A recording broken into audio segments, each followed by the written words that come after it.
je viens de finir le cours que je délivre avec le Master international en psychomotricité. Et, et effectivement, quand on parlait des émotions, quand on parlait des ressentis corporels, quand on parlait des modalités sensorielles qu'on peut et comment les travailler avec le profil psychiatrique, parce que c'est là, du coup, que c'est l'origine du cours, c'est l'exercice de la psychomotricité en psychiatrie adulte. Et j'ai eu des personnes, j'ai eu des stagiaires qui m'ont posé la question de comment, par exemple, mener une séance sur l'approche nozelène avec ce profil psychiatrique. Oui, c'est tout à fait possible. Déjà, je vais le rassurer. Mais est-ce qu'il faut de formation spécifique pour ça? Je ne sais pas trop. Je pense qu'il y a plutôt quelque chose il faut être prêt à accepter des choses qu'on n'aurait pas avec d'autres populations. Il faut accepter peut-être des refus. Il faut accepter qu'on ne passera pas par une modalité sensorielle pour accéder à l'autre. Il faut accepter qu'il y ait un peu plus du verbal lors de cette séance que d'habitude. Il faut accepter aussi que peut-être, à la fin de cette séance, je ne veux pas pouvoir vous donner le retour ou le retour que vous souhaitez, ou même le retour que je vous donnerai, il sera incongruent avec ce qui a été vécu dans la science sur l'approche nozelène. C'est tout à fait possible. Moi, j'ai quelques années d'expérience, voilà, quelques années de recul avec cette population.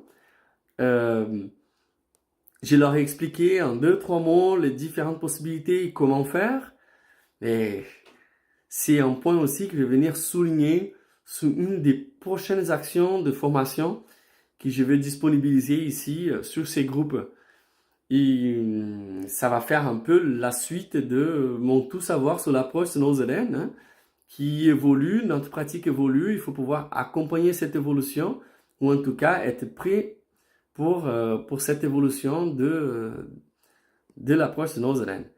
Donc, je passais juste pour vous dire cette petite réflexion. Je trouve qu'elle est c'est assez intéressant parce que c'est un milieu qui accepte assez bien l'approche de nos élèves et effectivement, on peut faire beaucoup de choses avec des personnes qui vont souvent dire non ou qui vont avoir normalement des troubles en lien avec une de ces modalités sensorielles. Donc, quand on a le contrôle de l'environnement, on peut effectivement faire beaucoup de choses. Donc, l'approche nozelène, elle est là. Bientôt, je vous annonce ça. Et d'ailleurs, j'ai la liste qui est déjà prête. Je suis juste en train de finaliser la mise en forme. Et d'ici quelques jours, je vous partagerai ça ici aussi sur le groupe Nozelène Comprendre, Proposer et Observer.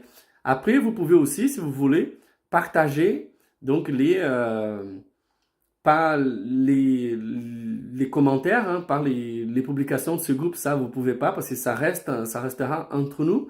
Mais vous pouvez aussi partager le lien du groupe pour d'autres personnes qui pourraient être intéressées.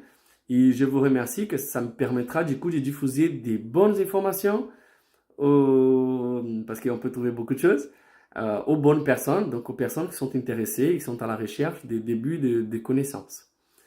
Et je vous remercie, je vous dis à bientôt pour tout ça.